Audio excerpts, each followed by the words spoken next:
dips, divots, bumps, and, yeah, craters. Two on Your Side exposed a massive pothole problem in Compton. This was last month, and neighbors paid for repairs. But those repairs are tied up in a funding fight between politicians. Well, Christine, some fed up people have decided that they're done waiting and they're patching the potholes themselves. Yeah, so after this story aired last month, I got email after email from people who say they are sick and tired of this. They want the city to act, and they want the city to act now. But one man who lives on this street wasn't willing to wait any longer, so he decided to take matters into his own hands. This is my dad cleaning the road. They say if you want to get something done, do it yourself. And that's exactly what Victor Avila decided when he took it upon himself to fill the potholes that line his Compton street. What do you think that you're out here taking your own time and money to do this when you pay taxes?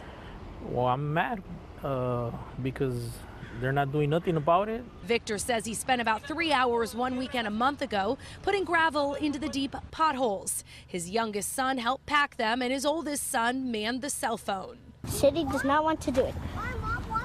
Nobody in this world did it.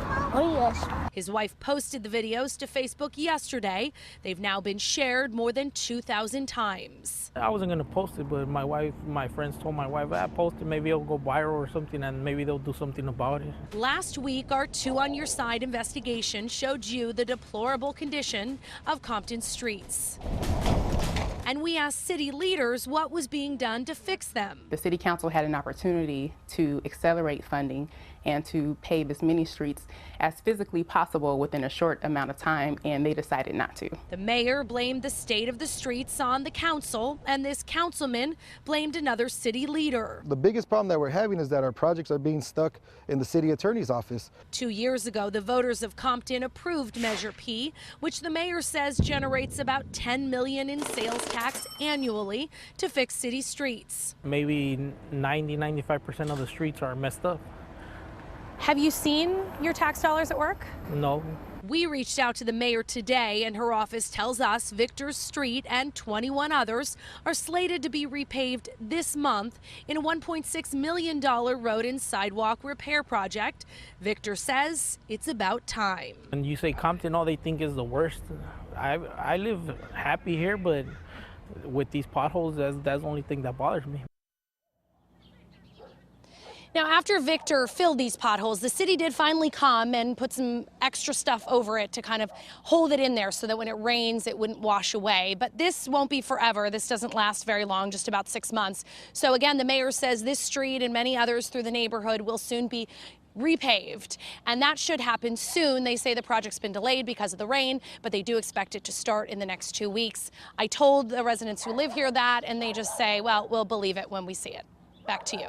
Well, the difference is you're following up now. Yeah. And Christine, Jeff and I were just talking. What a hard lesson for children to learn about politics, huh? That little kid out there saying, we have to do it ourselves.